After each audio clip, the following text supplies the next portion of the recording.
प्रधानमंत्री नरेंद्र मोदी ने आज जालौन जिले के उरई तहसील के कैथरी गांव में 296 किलोमीटर लंबे बुंदेलखंड एक्सप्रेसवे का उद्घाटन किया।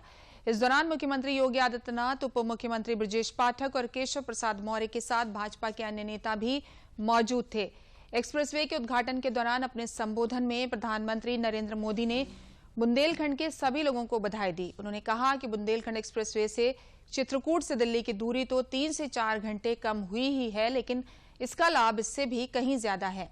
ये एक्सप्रेसवे यहां सिर्फ वाहनों को गति नहीं देगा, बल्कि ये पूरे बुंदेलखंड की औद्योगिक प्रगति को भी गति देगा। यूपी के लोगों को बुंदेलखंड के सभी बहनों भाइयों को आधुनिक बुंदेलखंड एक्सप्रेसवे, इसके लिए बहुत बहुत बधाई, बहुत बहुत शुभकामनाएं। ये एक्सप्रेसवे बुंदेलखंड की गौरवशाली परंपरा को समर्पित है। जिस धरती ने अनगिनत शूरवीर पैदा किए, जहां के खून में भारत भक्ति बहती है, जहां के बेटे बेटियों के पराक्रम और परिश्रम ने हमेशा देश का नाम रोशन किया है, उस बुंदेलखंड की धरती को आज एक्सप्रेस वे का ये उपहार देते हुए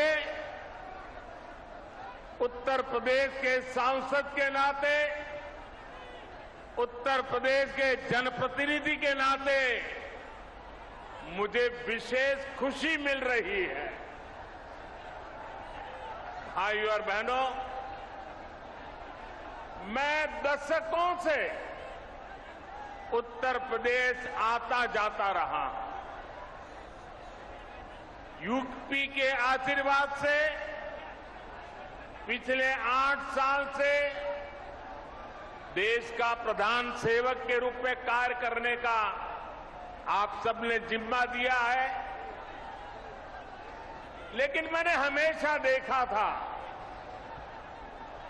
अगर उत्तर प्रदेश में 2 महत्वपूर्ण चीजें जोड़ दी जाए, उसकी कमी को अगर पूरा कर दिया जाए, तो उत्तर प्रदेश चुनौतियों को चुनौती देने की बहुत बड़ी ताकत के साथ खड़ा हो जाएगा। पीएम मोदी ने कहा कि जिस यूपी में सरयू नहर परियोजना को पूरा होने में 40 साल लगे, जिस यूपी में गोरखपुर फर्टिलाइजर प्लांट 30 साल से बंद पड़ा था, जिस यूपी में अर्जुन डैम परियोजना को पूरा होने में 12 साल लगे, जिस यूपी में अमेठी राइफल कारखाना सिर्फ एक बोर्ड लगाकर पड़ा हुआ था, जिस यूपी में रायबरेली रेल कोच फैक्ट्री सिर्फ डिब्बों का रंग रोगन करने का काम चला रही थी, उस यूपी में अब इंफ्रास्ट्रक्चर पर इतनी गंभीरता से काम हो रहा है, उसने कई राज्यों को भी पछाड़ दिया है। के दोनों तरफ अनेक उद्योग स्थापित होने वाले हैं। यहां भंडारण की सुविधाएं, कोल्ड स्टोरेज की सुविधाएं बनने वाली है।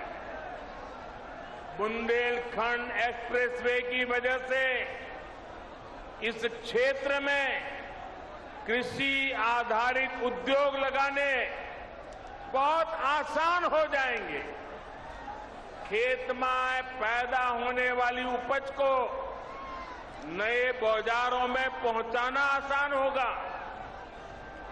बुंदेलखंड में बन रहे डिफेंस कॉरिडोर को भी इससे बहुत मदद मिलेगी।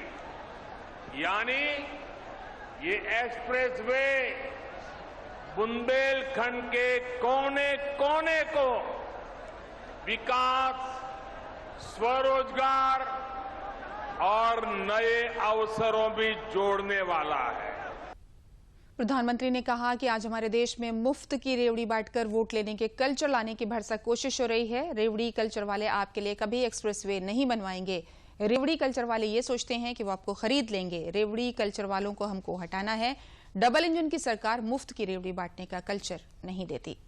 आजकल हमारे देश में मुफ्त की रेवड़ी बांटकर वोट बटोरने का कल्चर लाने की भरसक कोशिश हो रही है। ये रेवड़ी कल्चर देश के विकास के लिए बहुत घातक है।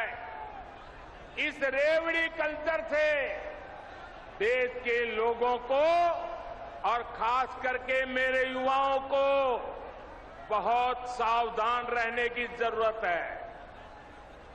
रेवड़ी कल्चर वाले कभी आपके लिए नए एक्सप्रेसवे नहीं बनाएंगे, नए एयरपोर्ट या डिफेंस कॉरिडोर बनवाएंगे। रेवड़ी कल्चर वालों को लगता है कि जनता जनार्दन को मुफ्त की रेवड़ी बांटकर उन्हें खरीद लेंगे। हमें मिलकर उनकी सोच को हराना है। रेवड़ी कल्चर को देश की राजनीति से हटाना है।